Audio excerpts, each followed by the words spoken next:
ನಮಸ್ಕಾರ ಎಲ್ಲರಿಗೂ ಬಸ್ welcome back to Sagar stories ಮಗ್ಗ. ಫಿಕ್ಸಿಂಗ್ IPL ಅಂತಂದ್ರೆ ಇದೊಂದು ಟರ್ಮಿನಾಲಜಿ. ಎಲ್ಲ ವರ್ಷನೂ ಕೂಡ ಸೀನ್ ಆಗ್ತಾನೆ ಇರುತ್ತೆ. ಫಿಕ್ಸಿಂಗ್ ಮಾಡಿರ್ತಾರೋ ಬಿಟ್ಟಿರ್ತಾರೋ ಒಟ್ಟಿನಲ್ಲಿ ಸೀನ್ ಆಗ್ತಾನೆ ಇರುತ್ತೆ. ಫಿಕ್ಸಿಂಗ್ ಮಾಡ್ಕೊಬಿಟ್ರು ಅಂತ. ಸೊ ಇದಕ್ಕೆಲ್ಲ ಮೇನ್ ರೀಸನ್ ಆಕ್ಚುಲಿ ಫಿಕ್ಸಿಂಗ್ ಆಗಿದೆ. IPL ಖಂಡಿತ ಆಗಿದೆ. ಫಿಕ್ಸಿಂಗ್ ಅನ್ನೋದು ಆಗಿದೆ. ಎಲ್ಲರೂ ಮಾಡಿದ್ದಾರೆ ಅಂತ ಅಲ್ಲ, ಕೆಲವು ಟೀಮ್ಗಳು ಕೆಲವೊಂದು ಮ್ಯಾಚ್ಗಳಲ್ಲಿ ಫಿಕ್ಸಿಂಗ್ ಮಾಡಿದ್ದಾರೆ. ಸೊ ಅದರಿಂದನೇ ಈ ಟರ್ಮಿನಾಲಜಿ ಫಿಕ್ಸಿಂಗ್ ಮಾಡ್ಕೊಂಡ್ಬಿಡ್ತಾರೆ, ಫಿಕ್ಸಿಂಗ್ ಮಾಡ್ತಾ ಇದ್ದಾರೆ ಅಂತ. ಇವಾಗಲೂ ಕೂಡ ಅದು ಫಿಕ್ಸಿಂಗ್ ಆಗಿಲ್ಲ ಅಂದ್ರೂ ಕೂಡ ಫಿಕ್ಸಿಂಗ್ ಮಾಡ್ಕೊಬಿಟ್ಟವ್ರೆ ಅನ್ನೋ ಥರ ಟ್ರೆಂಡ್ ಆಗ್ತಾನೆ ಇರುತ್ತೆ. ಹೌದು, ಲಲಿತ್ ಮೋದಿ ಅವರು ಕೊಟ್ಟಿರುವಂಥ ಸ್ಟೇಟ್ಮೆಂಟು ರೀಸೆಂಟಾಗಿ CSK ಮೇಲೆ ಇದ್ರ ಬಗ್ಗೆ ವಿಡಿಯೋ ಮಾಡಿ ಅಂತ ಬೇಜಾನ ಜನ ರಿಕ್ವೆಸ್ಟ್ ಇಡ್ತಾ ಇದ್ದಾರೆ ಕಾಮೆಂಟ್ ಸೆಕ್ಷನಲ್ಲಿ. ನೋಡಿದೆ, ಲಲಿತ್ ಮೋದಿ ಅವರು ಯಾರು ಅಂತ ಗೊತ್ತಿರೋದಿಲ್ಲ ಸ್ವಲ್ಪ ಜನಕ್ಕೆ. ಲಲಿತ್ ಮೋದಿ ಅವರು ಯಾರು ಅಂತಂದರೆ IPLನ ಫೌಂಡರು. IPLನ ಹುಟ್ಟ ಹಾಕಿದ್ದಾನೆ ಅವರು ಮಗ. BCCI ಸೆಕ್ರೆಟರಿ ಆಗಿದ್ದಂಥವ್ರು. ಆ್ಯಂಡ್ CSK ಓನರ್ ರಿಲೇಟೆಡ್ ಸ್ವಲ್ಪ ಎಕ್ಸ್ಪೋಸ್ ಮಾಡಿದ್ದಾರೆ. CSK ಓನರ್ ಆಗಿದ್ದಂಥ ಆಗಿನ ಟೈಮಲ್ಲಿ CSK ಓನರ್ ಆಗಿದ್ದಂಥ ಶ್ರೀನಿವಾಸನ್ ಅವರು BCCI ಪ್ರೆಸಿಡೆಂಟ್ ಕೂಡ ಆಗಿದ್ರು, ಹಂಗೆ CSKನ ಓನ್ ಕೂಡ ಮಾಡ್ತಾ ಇದ್ರು.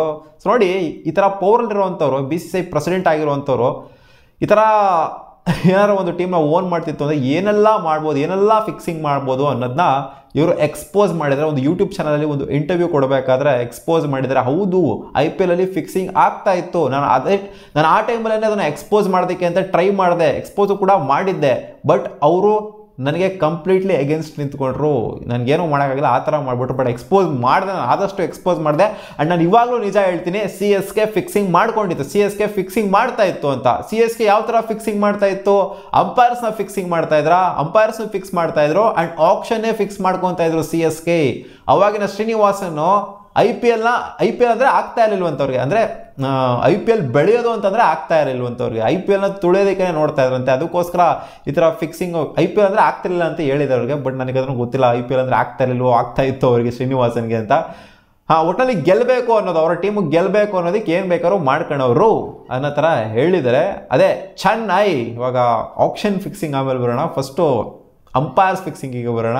ಅಂಪೈರ್ ಫಿಕ್ಸಿಂಗ್ ಹೆಂಗೆ ಮಾಡ್ತಿದ್ರು ಅಂತಂದರೆ CSK ಲಲಿತ್ ಮೋದಿ ಅವರು ಕೊಟ್ಟಿರೋ ಸ್ಟೇಟ್ಮೆಂಟ್ ಪ್ರಕಾರ ಚೆನ್ನೈಯಲ್ಲಿ ಚೆನ್ನೈ ಅಂಪೈರ್ನೇ ಹಾಕಿಸ್ಕೊಳ್ಳೋರಂತೆ. ಬೇಕು ಅಂತ ಚೆನ್ನೈ ಅಂಪೈರ್ನೇ ಹಾಕಿಸ್ಕೊಳ್ಳೋರಂತೆ.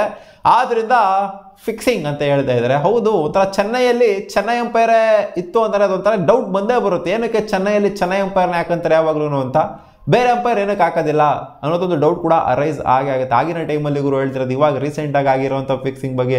ರೀಸೆಂಟಾಗಿ ಫಿಕ್ಸಿಂಗ್ ಆಗ್ತಿದೆ, ರೀಸೆಂಟಾಗಿ ಮಾಡ್ತಾ ಇದ್ದಾರೆ ಅಂತ ಹೇಳ್ತಾ ಇಲ್ಲ. 2 ವರ್ಷ ಪಾಪ ಬ್ಯಾನ್ ಬೇರೆ ಆಗಿದ್ದಾರೆ CSK. ಸಿಕ್ಕಾಪಟ್ಟೆ ಬುದ್ಧಿ ಕಲ್ತ್ಕೊಂಡ್ಬಂದಿದ್ದಾರೆ. ಓನರ್ಸು ಎಲ್ಲ ಚೇಂಜ್ ಆಗಿ ಹೋಗ್ಬಿಟ್ಟಿದ್ದಾರೆ.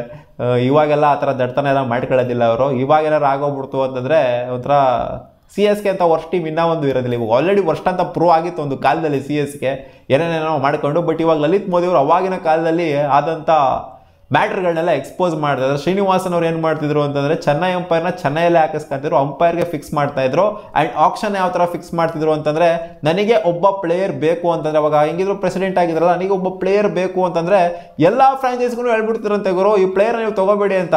ಲಲಿತ್ ಮೋದಿ ಕೊಟ್ಟಿರೋ ಎಕ್ಸಾಂಪಲ್ ಯಾರ್ದು ಅಂತಂದರೆ ಆಂಡ್ರಿ ಫ್ಲಿಂಟನ್ ಬೇಕು CSKಗೆ ಅಂತ ಹೇಳ್ತಾ ಇದ್ರಂತೆ. ಫ್ಲಿಂಟನ್ ಬೇಕು ಅಂತಂದರೆ ಎಲ್ಲರೂ ಬಿಟ್ಬಿಡ್ಬೇಕಂತೆ, ಅಂದರೆ ಬಿಡ್ ಮಾಡಿ ಬಟ್ ನಮಗೆ ಸಿಗಬೇಕು, ಡೌಟ್ ಬರಬಾರ್ದು, ಆ ಥರ ನಮಗೆ ಬಿಟ್ಕೊಂಡು ಕೊಟ್ಬಿಡ್ಬೇಕು ನೀವು ಅನ್ನೋ ಥರ ಎಲ್ಲ ಫ್ರಾಂಚೈಸಿಗಳಿಗೂ ಕೂಡ ಹೇಳ್ತಾ ಇದ್ರಂತೆ. ಆ ಟೈಮಲ್ಲಿ 7 ಫ್ರಾಂಚೈಸಿಗೂ ಕೂಡ ಹೇಳ್ತಾ ಇದ್ರಂತೆ. ಅವರು ಬಿಟ್ಕೊಂಡು ಕೊಡ್ತಾ ಇದ್ರಂತೆ. ಯಾಕಂದರೆ ಚೇರ್ಮನ್ ಆಗಿರೋಂಥ ಇದಾಗಿರೋಂಥ ಪ್ರೆಸಿಡೆಂಟ್ ಆಗಿರೋಂಥವ್ರು ಮೇಯ್ನು ಒಂದು ಸ್ಥಾನದಲ್ಲಿ ಇರ್ತಾರೆ.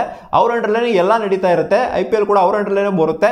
ಸೊ ಅದರಿಂದ ಒಂದು ಉನ್ನತ ಸ್ಥಾನದಲ್ಲಿರೋರಿಗೆ ಮರ್ಯಾದೆ ಕೊಡಬೇಕು ಅಂತ ಎಲ್ಲ ಬಿಟ್ಕೊಂಡು ಕೊಟ್ಬಿಡೋರಂತೆ. ಆ್ಯಂಡ್ ಫಿಕ್ಸಿಂಗ್ ಕೂಡ ಮಾಡ್ಕೊಂಡವ್ರಂತೆ ಅನ್ನೋ ಥರ ಸ್ಟೇಟ್ಮೆಂಟ್ನ ಪಾಸ್ ಮಾಡಿದ್ರು ಲಲಿತ್ ಮೋದಿ ಅವರು. ಇದನ್ನು ನಾನು ಎಕ್ಸ್ಪೋಸ್ ಮಾಡಿದ್ದೆ ಅವಾಗನೇ, ಇವಾಗಲೂ ಹೇಳ್ತೀನಿ, ಯಾವಾಗಲೂ ಹೇಳ್ತೀನಿ. CSK ಫಿಕ್ಸ್ ಮಾಡ್ಕೊಂಡಿತ್ತು, CSK ಫಿಕ್ಸಿಂಗ್ ಟೀಮು ಅದು ಇದು ಅಂತ ನಾನು ಹೇಳ್ತೀನಿ ಅನ್ನೋ ಥರ ಮಾತನ್ನ ಹೇಳಿದರೆ ಶ್ರೀನಿವಾಸನ್ ಅವರಿಂದ.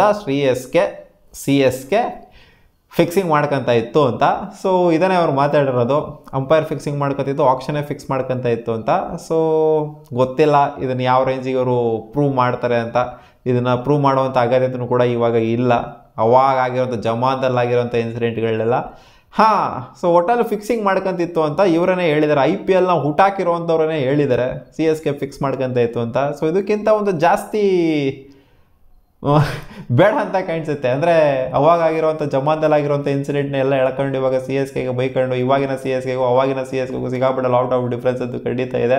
ಬಟ್ ಫಿಕ್ಸಿಂಗ್ ಮಾಡ್ಕೊಂಡಿಲ್ವ CSK? ಖಂಡಿತ ಫಿಕ್ಸಿಂಗ್ ಮಾಡ್ಕೊಂಡಿದೆ. ಯಾಕಂದರೆ IPL ಓನರನ್ನೇ, ಅಂದರೆ IPLನ ಹುಟ್ಟಾಕಿರೋ ಅಂಥವ್ರನ್ನೇ ಹೇಳಿದ್ದಾರೆ CSK ಫಿಕ್ಸಿಂಗ್ ಮಾಡ್ಕೋದು ಅಂತ. ಇದಕ್ಕಿಂತ ಒಂದು ಸಾಕ್ಷಿ ಬೇಕಾಗಿರೋ ಎಲ್ಲಿ ಬೇಕಾದ್ರೂ ಹೇಳ್ತೀನಿ ನಾವು CSK ಫಿಕ್ಸಿಂಗ್ ಮಾಡ್ಕೊಂತಿತ್ತು ಅಂತ ಅವರೇ ಹೇಳ್ತಾರೆ, IPL ನ ಹುಟ್ಟಾಕಿರೋರೇ. ಇದಕ್ಕಿಂತ ಒಂದು ಸಾಕ್ಷಿ ಬೇಕಾ? ಸೊ ನೀವು ಕಾಮೆಂಟ್ ಸೆಕ್ಷನ್ ಕಾಮೆಂಟ್ ಮಾಡಿ ನಿಮ್ಗೆ ಏನು ಅನಿಸ್ತಾ ಇದೆ ಅಂತ. ಒಟ್ಟಲ್ಲಿ ಇವಾಗ ಆಗಿರೋ ಇನ್ಸಿಡೆಂಟ್ಗಳಲ್ಲ, ಜಮಾನ್ದಲ್ಲಿ ಆಗಿರೋ ಇನ್ಸಿಡೆಂಟ್ಗಳ ಬಗ್ಗೆ ಮಾತಾಡ್ತಿದ್ರಷ್ಟೇ. ಸಿಗೋಣ ಮುಂದಿನ ವಿಡಿಯೋದಲ್ಲಿ ಗಾಯ್ಸ್.